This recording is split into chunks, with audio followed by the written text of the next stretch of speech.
नमस्कार, स्वागत है आप सभी का हमारे खास कार्यक्रम में और मैं हूं आपके साथ मुस्कान। तेलंगाना में मतदान का समय खत्म होने के साथ ही पांचों चुनावी राज्यों में एग्जिट पोल आने शुरू हो गए हैं। अलग अलग सर्वे में चुनावी नतीजे अलग अलग हैं। बात अगर छत्तीसगढ़ की करें तो यहां ज्यादातर एग्जिट पोल में कांग्रेस जीत की तरफ जाती दिखाई दे रही है। हालांकि ये एग्जिट पोल के नतीजों में कितना बदलेंगे ये तो 3 दिसंबर को ही साफ हो सकेगा। लेकिन उससे पहले की अगर बात करें तो एग्जिट पोल आने शुरू हो गए हैं और एग्जिट पोल ने कांग्रेस में एक बार फिर से उत्साह भर दिया है और उत्साह से लबरेज कांग्रेस को एक बार फिर से जीत की तरफ दिखाते नजर आ रहे हैं एग्जिट पोल के नतीजे। एग्जिट पोल में जिस तरीके से अलग अलग कंपनियों ने एग्जिट पोल किया और सभी एग्जिट पोल में कांग्रेस को बढ़त मिलती दिखाई दे रही है। हालांकि बीजेपी पीछे नहीं है। बीजेपी की अगर बात करें तो बीजेपी को भी लगभग 40 से 41% जो वोट शेयर है वो मिलता नजर आ रहा है। और अगर सीटों की बात करें तो बीजेपी को 30 से 40 जबकि कांग्रेस को 46 से 56 सीटें जो है वो मिलती दिखाई दे रही है। यानी कि सरकार बनाने की ओर अग्रसर कांग्रेस इस समय दिखाई दे रही है।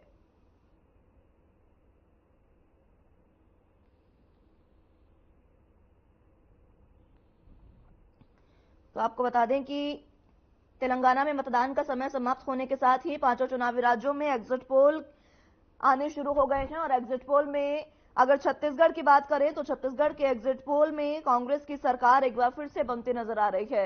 क्योंकि कांग्रेस ने जिस तरीके से तमाम प्रदर्शन किया उसके बाद सत्ता वापसी कांग्रेस की हो सकती है, ये एग्जिट पोल बता रहे हैं। इसी को लेकर आपको बता दें कि अलग अलग अगर एग्जिट पोल की बात की जाए तो कुछ एग्जिट पोल ऐसे हैं जो सर्वे में छत्तीसगढ़ में 41% वोट बीजेपी के खाते में जाते नजर आ रहे हैं। वहीं कांग्रेस पार्टी को 42% वोट शेयर मिलने का अनुमान जताया जा रहा है।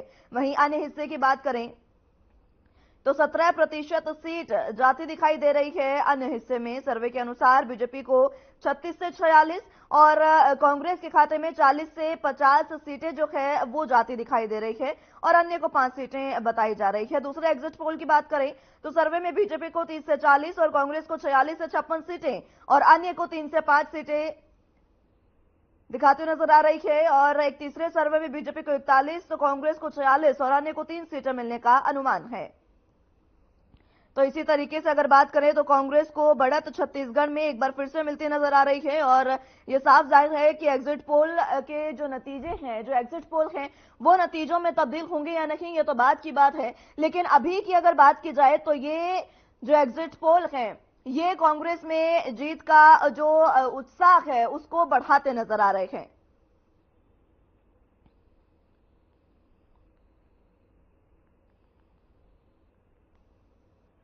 तो आपको बता दें कि छत्तीसगढ़ की अगर बात की जाए तो एग्जिट पोल के जो तमाम सर्वे जो हैं उनके एग्जिट पोल अब सामने आने लगे हैं और उन एग्जिट पोल में कांग्रेस की जीत जो है वो निश्चित दिखाई दे रही है। आपको बता दें कि छत्तीसगढ़ में फिलहाल 90 विधानसभा सीटें हैं और यहां अगर किसी पार्टी को बहुमत की सरकार बनानी है तो 46 सीटों की आवश्यकता है।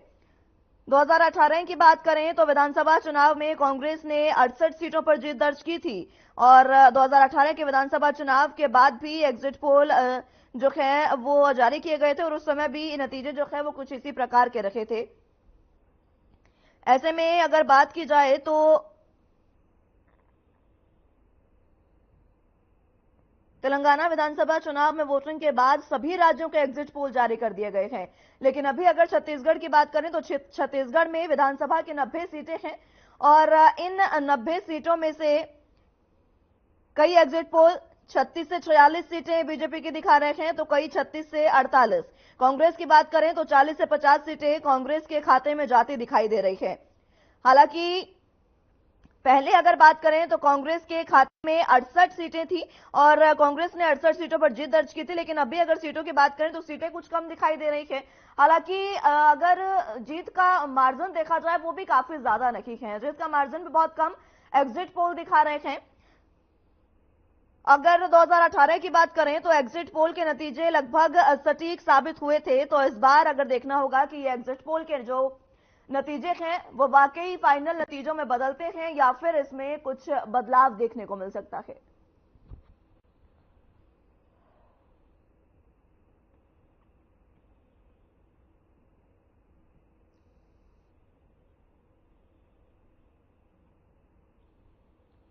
आपको बता दें कि छत्तीसगढ़ की 90 विधानसभा सीटों में से जीत के लिए लगभग 46 सीटों की आवश्यकता है और दोनों ही पार्टियां यानी बीजेपी और कांग्रेस को बढ़त मिलती नजर आ रही है। बीजेपी को 36 से 46 और कांग्रेस को 40 से 50 सीटें अनुमानित दिखाई गई हैं।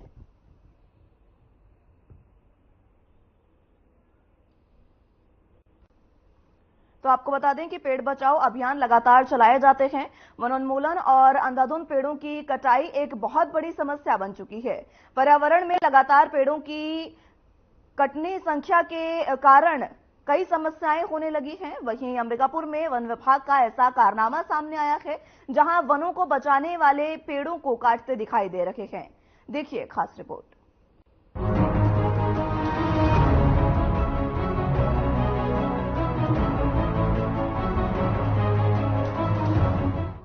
वृक्षारोपण की दीवारों पर आपको कई स्लोगन मिल जाएंगे। वन विभाग की दीवारों पर अक्सर ये स्लोगन लिखे देखे जा सकते हैं, लेकिन अंबिकापुर के वन विभाग का ऐसा कारनामा सामने आया जहां वनों को बचाने वाले ही पेड़ों को काटते दिखाई दे रहे हैं। दरअसल प्रतापपुर रोड स्थित वन विभाग के कार्यालय परिसर के पास बांसबाड़ी में प्लांटेशन लगाया है। पेड़ों को बचाकर बड़ा किया जा रहा है, लेकिन अंबिकापुर सीसीएफ कार्यालय से महज 50 मीटर की दूरी पर वन विभाग के कर्मचारियों के द्वारा मोटराइज मशीनों का सहारा लेकर धड़ल्ले से पेड़ों की कटाई की जा रही है। नमस्कार, मैं सुरेंद्र कुमार सरगुजा अंबिकापुर से। इस वक्त हम डीएफओ ऑफिस है, उसके पीछे हम जंगल में खड़े हुए हैं, जहां पर विगत दिनों पेड़ों को कटाई की गई है, जिसमें जिंदा पेड़ थे और बहरहाल जिसका आदेश कहीं और काटने के लिए किया गया था, लेकिन किसी व्यक्ति को या टारगेट लेकर के ही ऐसा लगता है कि उसे टारगेट करके ही दूसरी जगह काटा गया है, जिससे कि अधिकारी के तहत उसका रक्षा केंद्र में कहने का मतलब उसके अंतर्गत उसके अधिकार क्षेत्र में आता है, जिससे कि वो किसी प्रकार प्रॉब्लम या समस्या में आ सके। आइए देखते हैं पेड़ कैसे हैं जो जिनको काटने के लिए जरूरत था। ये देख रहे हैं पेड़ जिसमें कहीं पड़े हुए हैं, इनको कटाई के लिए किया गया था और एक उस साइड में लगे हुए जो गिरा हुआ है, इसको हटाने के लिए किया गया था। बहरहाल इसकी जरूरत क्यों पड़ी? क्योंकि खैरबार एरिया है जहां पर लोहे के एंगल को बाउंड्री बनाकर रखा गया था, मगर किसी कारणवश चोरी हो गया, चोरी कर लिया गया, जिसके भरपाई के लिए बाउंड्री वाल को पुनर्निर्माण करने के लिए और सुरक्षित के लिए इसको आदेश किया गया था डीएफओ माध्यम से कि इसको कटवा करके ही और व्यवस्थित ढंग से सुरक्षा मुहैया कराई जाए। मगर इसके जगह में काटने की अपेक्षा कर्मचारियों ने अन्य जगह जीवित पेड़ों को काटा है। करीबन 7 पेड़ खमार के और कुछ अन्य काटे गए हैं। डीएफओ के पीछे पेल्टा फार्म पेड़ों को कटाई के लिए किया गया था आदेश, जिसमें कि जो पड़े हुए हैं आंधी या तूफान से गिरे हुए थे, उन्हें कटाई के लिए सुरक्षा मुहैया कराने के लिए खैरबार के रेंज में जो ऑफिस है, सर्किल है, उसमें सुरक्षा के लिए किया गया था, जिससे कि मजबूती प्रदान हो सके, जिसे लेकर के अन्य क्षेत्र में कर्मचारियों के द्वारा कटाई की गई और जिसमें जीवित पेड़ों को काटा गया है। आइए फिर देखते हैं कि कहां पर काटा गया है।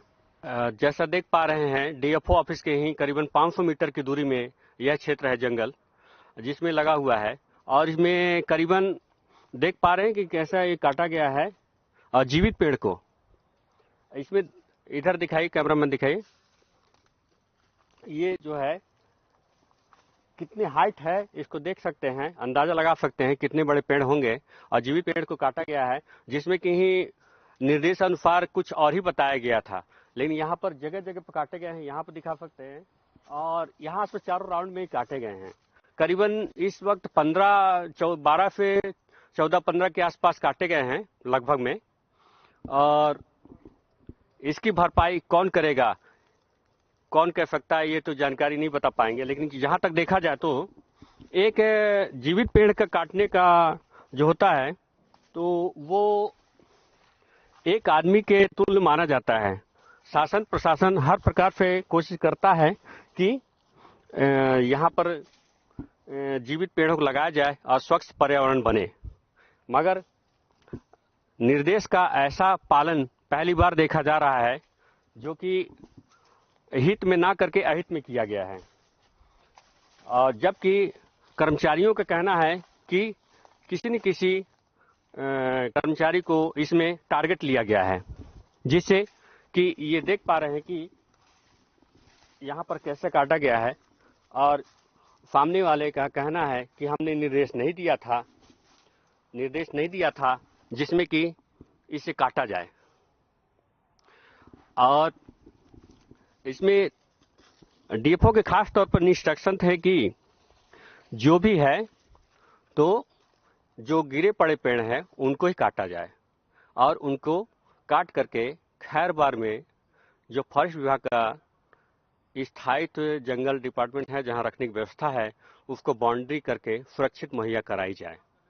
मगर इसमें जो कर्मचारी हैं जिनके निर्देश पर है अमर सिंह पैकरा, उनका कहना है कि हमको आदेश दूसरे को दिए थे काटने के लिए, लेकिन हमारे आने से पहले यहाँ पर कटाई हो चुकी थी। जब काट चुका कर गया था तो उन्होंने बोला कि ये पेड़ काटे गए हैं और इसमें क्या करना है, जिसमें उन्होंने बोला कि ये काटने के लिए क्यों, किसने बोला। लेकिन बहरहाल नाम उन्हीं का आ रहा है। और कुछ लोग बात करते हैं, देखते हैं कि क्या कहना है उनका, क्या आदेश निकला, कौन बोला, क्या है। मैं वन रक्षक के पद में हूँ, Ambikapur beat guard, range office Ambikapur. आपके रेंजर कौन है? निखिल पैकरा जी हैं। और SDO Jenny Grace ma'am ji हैं। और डीएफओ तेजस शेखर जी हैं। अच्छा जी, हमको दिखे हमारे अधिकारियों के द्वारा मौखिक बोला गया था कि जो डिवीजन ऑफिस के पीछे जो पेड़ गिरा है अर्केसिया सामिया का, तो उसको जो गिरा पड़ा है उसको मतलब खूटा के लिए काटने के लिए बोला गया था। और जो इधर नेचुरल जंगल में जो जैसे आड़े तिरछे पेड़ जो हैं उसको डगाल उगाल के लिए छटिंग करने के लिए बोला गया था। बस इतना ही करवाए थे। पेड़ कैसे काटे गए? जीवित पेड़ तो हम नहीं कटवाए हैं और ना ही बोला गया था जी। हम लोगों के द्वारा तो जीवित पेड़ काटने के लिए बोला नहीं गया था। जैसे गिरा पड़ा था उसको काट के खूटा बना लें, और जो इधर नेचुरल जंगल में जो है जहाँ जहाँ घना पैच है, आड़े तिरछे जो निकल रहे हैं जो दूसरे पेड़ के लिए बाधा बनते हैं, उसको छटाई करने के लिए बोला गया था। इतना ही हम लोगों के द्वारा कहा गया था। तो आप बीट प्रभारी हैं, आप बीट में क्या हो रहा है, क्या जानकारी है? बीट में जो हो रही थी उसके बारे में तो जानकारी है। तो जब यहाँ पर अन्य क्षेत्र में जहाँ बोला गया है वहाँ न काट कर दूसरे क्षेत्र में काटा जा रहा था, तो उसमें आप क्या कर रहे थे? उस समय हम लोग कुछ शासकीय काम से दूसरे जगह थे, तो सुरक्षा श्रमिक के द्वारा मतलब अपने से अनजाने में काट दिया गया, यही हम लोग कहेंगे। जीवित पेड़ काटने और आदमी में ही क्या फर्क होता है? जीवित पेड़ काटने में बहुत फर्क होता है। जो नेचुरल जो नीचे से उग के बढ़ रहे हैं उसको काट देंगे तो उसका पूरा वन वो खत्म हो जाता है। आदमी का भी समझिए, जैसे उसको काट देंगे तो उसका जीवन वहीं से समाप्त हो जाता है जी। तो अपराध दोनों बराबर होते हैं या अलग अलग होते हैं? अपराध तो दोनों बराबर होते हैं, है ना जी। आप यहाँ पर देखा कि 12 से 15 पेड़ काटे हुए हैं, जो कि करीबन नहीं तो 20 से 25 फीट ऊपर रहे होंगे, है ना? उतना ऊपर तो नहीं रहे होंगे, कहे कि छोटे पेड़ हैं। उसमें हम ये कहना चाहते हैं जिससे कुछ भी काम होती है, जैसे विभाग में हो गई या तो कहीं भी, तो मेन जो मतलब सर्किल प्रभारी रहते हैं उनको पहले निर्देशित देते हैं तो बोलते हैं, तो सब कुछ समझते हैं कि उनके माध्यम से हो रहा है, लेकिन ऐसा कुछ नहीं है जी।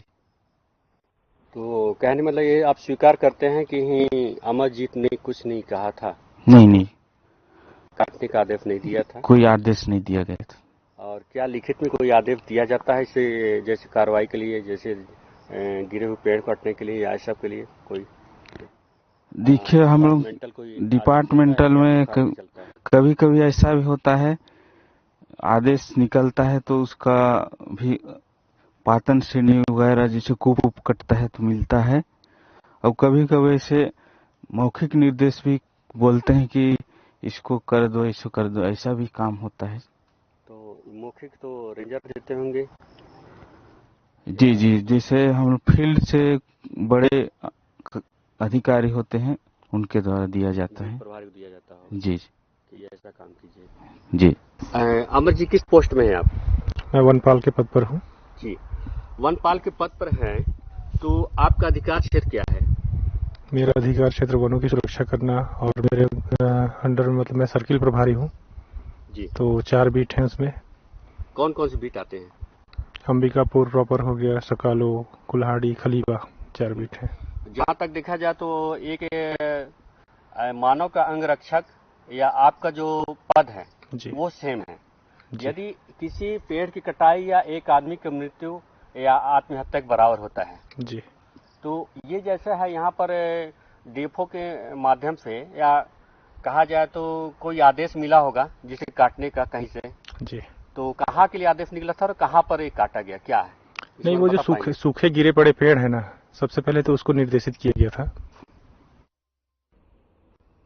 एमसीबी जिले के कलेक्टर और जिला निर्वाचन अधिकारी नरेंद्र कुमार दुगा और पुलिस अधीक्षक सिद्धार्थ तिवारी ने कलेक्ट्रेट सभा कक्ष में राजनीतिक दलों के साथ बैठक की। इस दौरान जिले के दोनों विधानसभा क्षेत्र के अभ्यर्थी, उनके अधिवक्ताओं को मतगणना प्रक्रिया और इसके बेहतर संचालन के लिए प्रशासन की तैयारी की जानकारी दी। जिले के दोनों विधानसभा निर्वाचन की मतगणना छत्तीसगढ़ राज्य भंडारण निगम गोदाम चैनपुर में की जाएगी। मतगणना स्थल में 3 दिसंबर को मतगणना में नियोजित अधिकारियों और राजनीतिक दलों के निर्धारित द्वार से सीजीएसडब्ल्यूसी गोदाम में प्रवेश किया जाएगा। मतगणना स्थल से 100 मीटर की दूरी तक बैरिकेडिंग की जाएगी। उन्होंने बताया कि दोनों विधानसभा की मतगणना के लिए 14-14 टेबल लगाए जाएंगे। इसके अलावा 2-2 टेबल डाक मतपत्र और बीटीबीपीएस के लिए लगाए जाएंगे। दोनों विधानसभा निर्वाचन के लिए मतगणना कार्य संपन्न कराने के लिए भारत निर्वाचन आयोग के द्वारा प्रेक्षक नियुक्त किए गए हैं। कलेक्टर और पुलिस अधीक्षक ने अभ्यर्थी और अधिवक्ताओं के साथ बैठक के बाद छत्तीसगढ़ राज्य भंडारण निगम गोदाम चैनपुर मनेन्द्रगढ़ मतगणना स्थल और मीडिया सेंटर का निरीक्षण किया।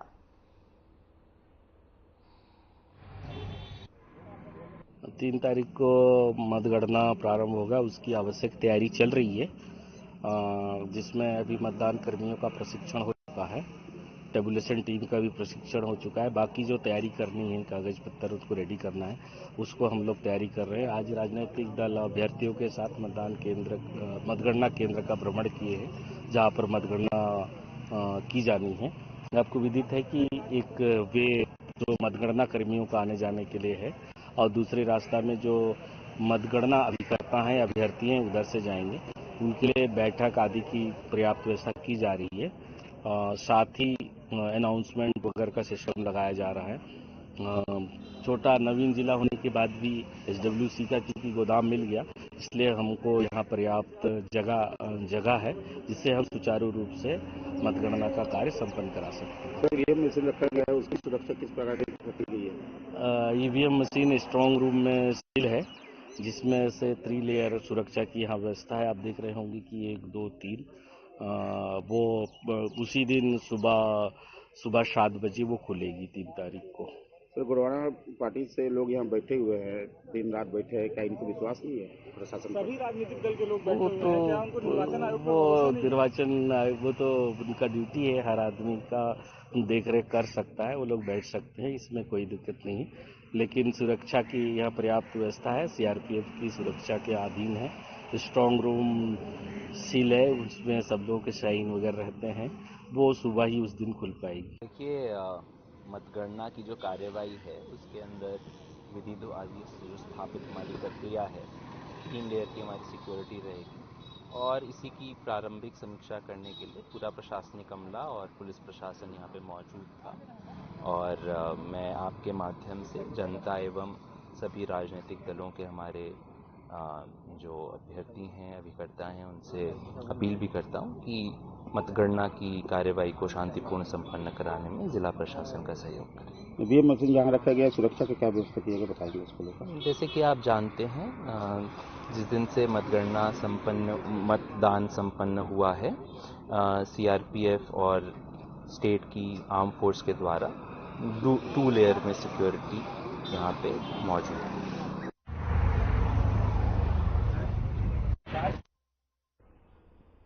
सरकार के द्वारा गरीबों को दिए जाने वाले पीडीएस राशन की खुल के कालाबाजारी अंबिकापुर में चल रही है। शहर में स्थित कई ट्रेडर्स दुकानों में राशन दुकानों से सीधे पीडीएस राशन की सप्लाई की जा रही है, जहां शहर के खरसिया नाका स्थित अरुण ट्रेडर्स में भी अवैध तरीके से पीडीएस चावल की सप्लाई हुई और सूचना पर खाद्य विभाग के अधिकारी ने छापा मारा और जांच कर पंचनामा तैयार किया है। लेकिन खाद्य विभाग ने जांच के दौरान दुकान में मौजूद पीडीएस के चावल को जब्त नहीं किया, जिससे खाद्य विभाग के कार्य प्रणाली पर भी सवाल खड़े हो रहे हैं। दरअसल लंबे समय से चल रहे पीएफ राशन की कालाबाजारी की शिकायतें खाद्य विभाग को मिलती रही हैं। सूचना मिलने के बावजूद भी विभाग की टीम कार्रवाई के नाम पर सिर्फ खानापूर्ति करती है, जिससे शहर में स्थित कई ट्रेडर्स दुकानें खुलेआम पीडीएस चावल की कालाबाजारी कर रही हैं, जिसका वीडियो सोशल मीडिया पर जमकर वायरल हो रहा है। बहरहाल खाद्य विभाग की टीम ने मुखबिर की सूचना पर शहर के खरसिया नाका स्थित अरुण ट्रेडर्स में छापा मारा और पंचनामा तैयार कर उच्च अधिकारियों को अवगत कराने की बात कही है। लेकिन पंचनामे के बाद भी दुकान से पीडीएस के चावल को जब्त नहीं किया गया, जिसके बाद खाद्य विभाग के अधिकारी की कार्यप्रणाली पर सवाल उठ रहे हैं।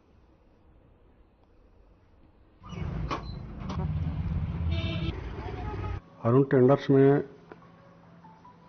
दूरभाष के माध्यम से शिकायत मिला था। उसके माध्यम से हम लोग 2 लोग गए थे और वहां जाके मौके पे जांच किए और जो हमको वहां तथ्य मिला उसके हिसाब से हम लिखा पढ़ी करके जिला कार्यालय प्रतिवेदन जमा कर दिए हैं। बाकी आगे की कार्रवाई जो भी जिला अधिकारी है अपने हिसाब से करेंगे। क्या लगता है कि वास्तविक रूप में वहां पर जो आप वहां किए जांच तो सही रूप में सही था, वहां पर कुछ गड़बड़ियां थी?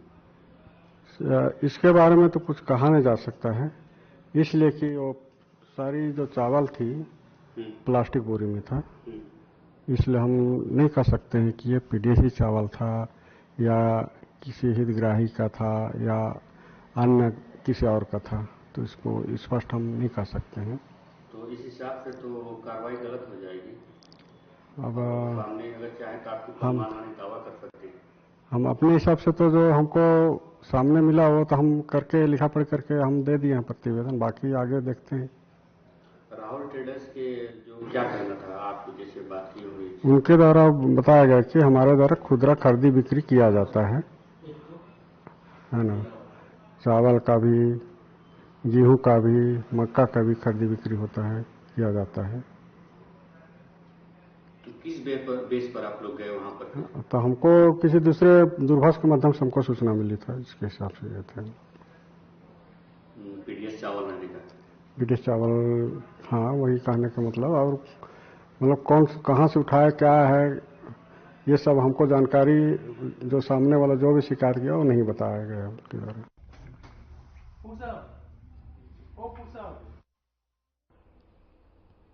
फिलहाल के लिए मेरे साथ इस बुलेटिन में बस इतना ही। नमस्कार।